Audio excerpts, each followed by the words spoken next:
We'll take you to the KwaZulu-Natal Midlands, and this is where communities are this morning recovering from those deadly wildfires. These sporadic flames are seemingly under control for now, and firefighters in the meantime are trying to raise awareness about fire safety. Our Karinda Jagmohan joins us for more on that particular initiative, and she's sitting with a group from Working on Fire. Karinda, good morning. It's important that we do get that community awareness out. We don't know yet whether this was a deliberate, setting of fires, whether it was an arson-related incident or not, but community awareness around how easy it is under these conditions that you talked to us about the other day, dry, grass, winds and high temperatures can create a formula for disaster. It's certainly so critical to have these conversations as we see the consequence of these sporadic fires. So that's why we've come to the offices of Working on Fire. For the past 20 years, they've been going out almost every single week to communities to teach them about the causes of fire, how this spreads very rapidly, and then a caution to actually not put out fires yourself because it can be so dangerous. You don't know what's going to happen as these flames grow. But I'll speak to the Community Engagement Officer, Ms. Makosi Dladla. Thank you so much for speaking to us, for the work you do. Let's please talk about these fires as we see them. What are some of the main causes you have seen in your years of experience?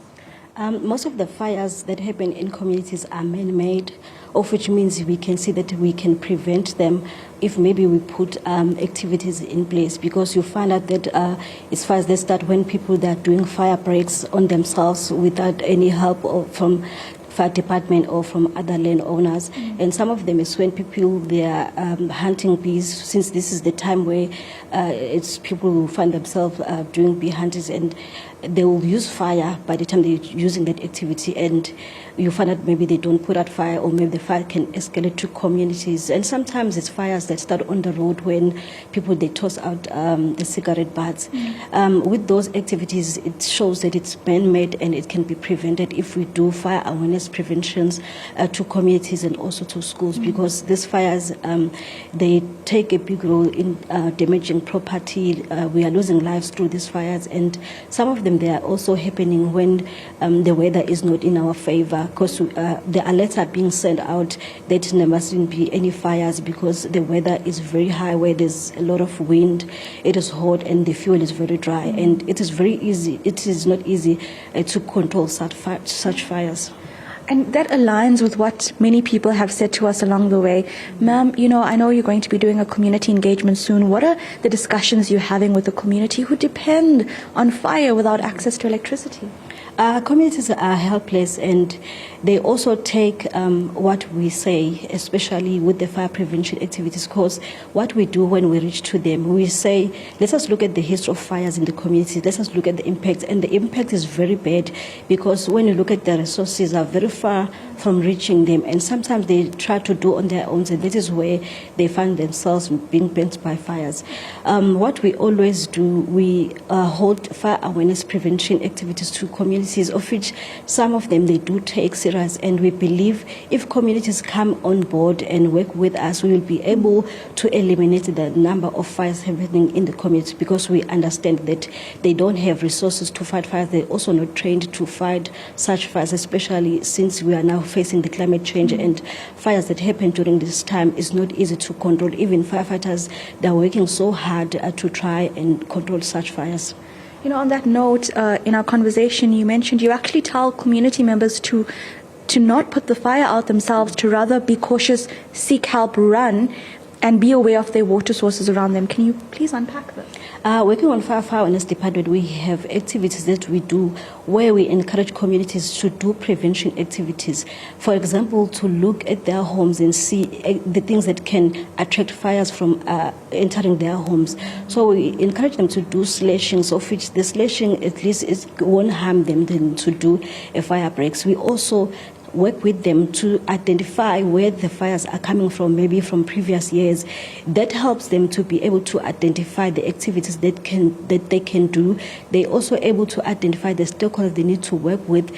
They are able also not to put themselves into risk, because some of the fires, when they come, you find that there's things that should have been removed. For example, we also have the alien invasive plants, of which they are also spreading fires whenever it is this time. But they are able to work with us to identify those alien plants. We are able to remove them on time.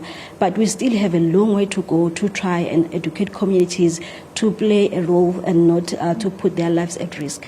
So we've been saying is to know where your water sources are around you, even if it's far away, to identify, to tell firefighters about it, but also you say don't put the fire out yourself, because there's elements that we as the public are not actually aware about. Just tell me about that. Yes. When fires start, firefighters, what they do, they come and assess what is burning. They assess the risk. But when communities, they are doing that themselves, it puts them at the risk. So that is why we always encourage communities to be able to call for help if there's any fire. We encourage them to call for help while the fire is still small, because at least the firefighters will be able to come. And you must remember, in rural areas, the distance is very far away the firefighters are, of which means when they come, at least when there's a very good communication between community and firefighters, at least they will be able to tell them where to reach the place where there's a fire. Because sometimes you can get lost to these areas. Sometimes you don't know the way.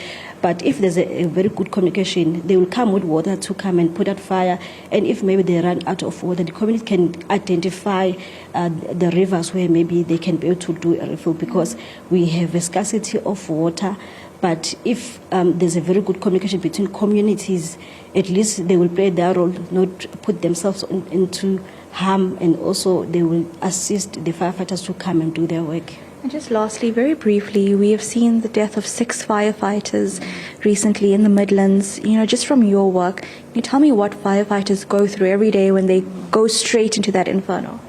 It is a sad situation, because firefighters, they leave their homes and they believe that they'll be coming back alive. They put their lives at risk. So people who are starting fires, they must also remember that there's people who are working there for long hours to try and protect the environment, try to protect their lives. And sometimes they lose their lives during the line of duty, and that is very sad.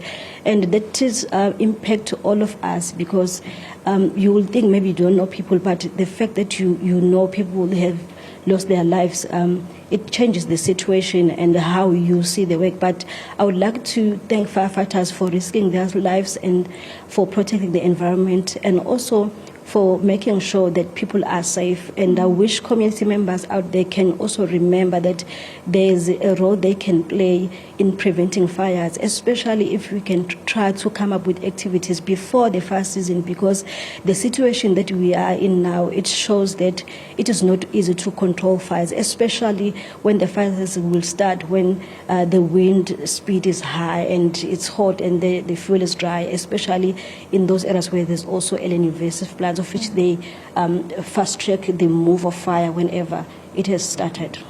Thank you so much for speaking to us, ma'am. Makosi Dladla, she's a community engagement officer. So these conversations she has with us is something that she has, on a weekly basis with many communities. Actually, they do this around the country. But Iman, one important aspect that has been brought up is actually to tell community members to not try and put out these fires themselves. There are many aspects that we are not aware about.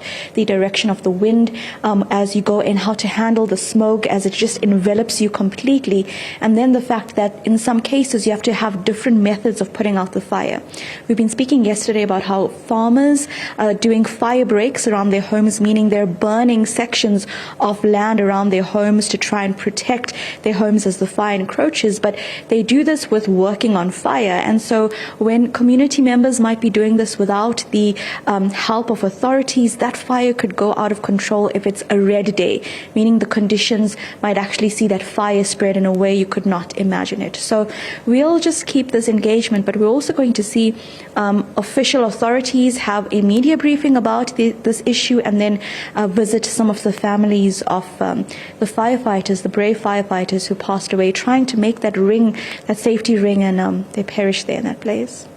Karinda, thank you very much for that. Love to play this interview again. As you say, some really important public service information on what people in those conditions should do. And as you've just shared with us as well, just such appreciation for those frontline members of agencies like firefighting departments who've put their lives on the line and sadly also dying during the course of the execution of their duty.